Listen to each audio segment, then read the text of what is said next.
যারা রিলেশন করেন তাদের জন্য আমার এই ভিডিওটা, বাস্তব অভিজ্ঞতা থেকে বলছি। আমি একদিন রাতে ডিউটি করতেছিলাম উত্তরা দিয়াবাড়ি মেট্রো রেল স্টেশনে নিচে।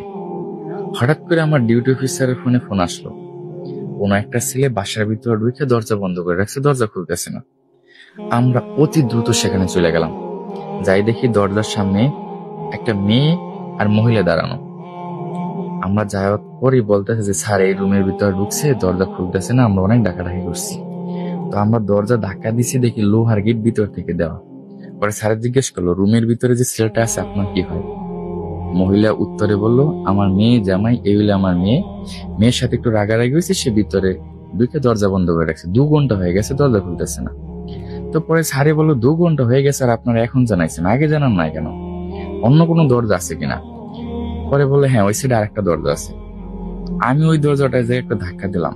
ধাক্কা দেওয়ার পর দরজাটা হালকা একটু ফাঁক হয়ে গেছে। মানে আঙুল দিয়ে দেখতেছি যে কাপড় জাতীয় কিছু দিয়ে একটা বাঁধা। পরে আমি বললাম, বটি দেন, বা দাও থাকলে বা দাও দেন অথবা ছুরি দেন। পরে একটা বটি দিল, আমি বটিটা ঢুকাইয়া যে টান দিলাম, কাপড়টা কাটে গেল। কাপড়টা কাটে যাওয়ার পর যে দরজাটা আমি ধাক্কা দিয়ে খুললাম, দেখি আমার সামনে আমার মতো একটা ছেলে ফ্যানের রশিতে ঝুলতে আছে, জিভটা বাইর করে দিচ্ছে, বড় বড় চোখ। আমি একটু ভয় পেলাম, কারণ আমি এরকমের দেখি না কাউকে আত্মহত্যা করতে বা আমার সামনে। তখন রাত বাজে 12টা, আর রুমটা ছিল একদম অন্ধকার। এখন আমি বলি, স্যার সে তো মারা গেছে, ফ্যানের লাগে ঝুলছে। এখন তার বউ রুমের ভিতরে ঢুকবে না, শাশুড়িও ঢুকবে না, ভয় করে তাদের।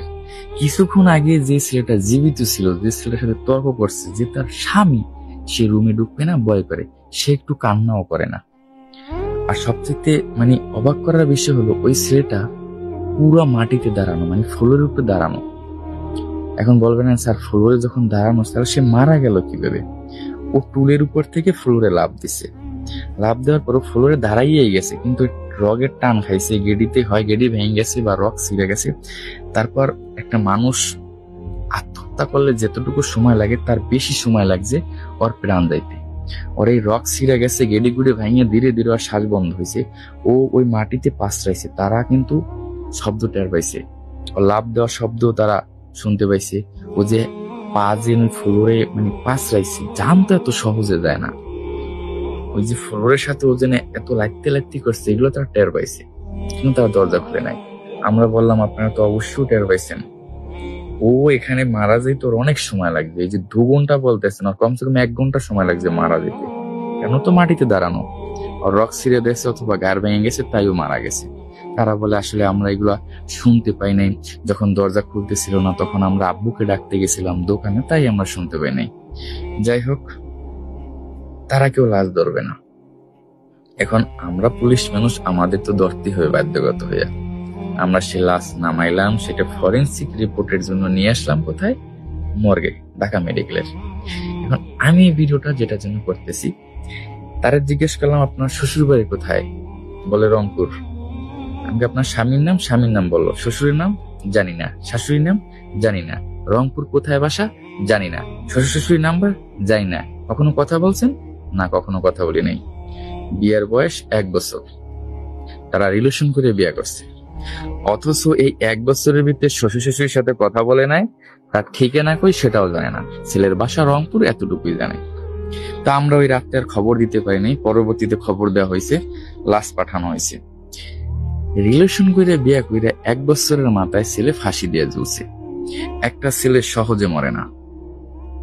মেয়েরা মরতে পারে হুটহাট করে, মানে 2-1 কথা কষ্ট পাইয়েই আত্মহত্যা করতে পারে, কিন্তু একটা ছেলে এত সহজে মরে না।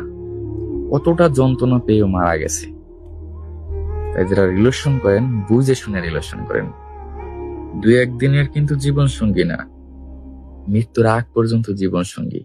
কথায় বলা হয়ে থাকে, যার সাথে সারাটা জীবন পার করবেন, আগে ভাগে তার একটু উল্লাইয়ে পাল্টাইয়ে যাচাই করে নেন। আর যদি যাচাই করে না দেন, মানে ফেস দেখে যদি প্রেমে পড়ে যান, মোহে পড়ে যান, তাহলে এই ছেলের মতো আপনার অবস্থা হতে পারে। তাই যারা প্রেম প্রীতি করেন, সাবধানে করেন, যাই না শুনে বুঝে করেন যে মানুষটা সঠিক নাকি বেঠিক, তার সাথে সারা জীবন পার করতে পারবো কি পারবো না। ধন্যবাদ।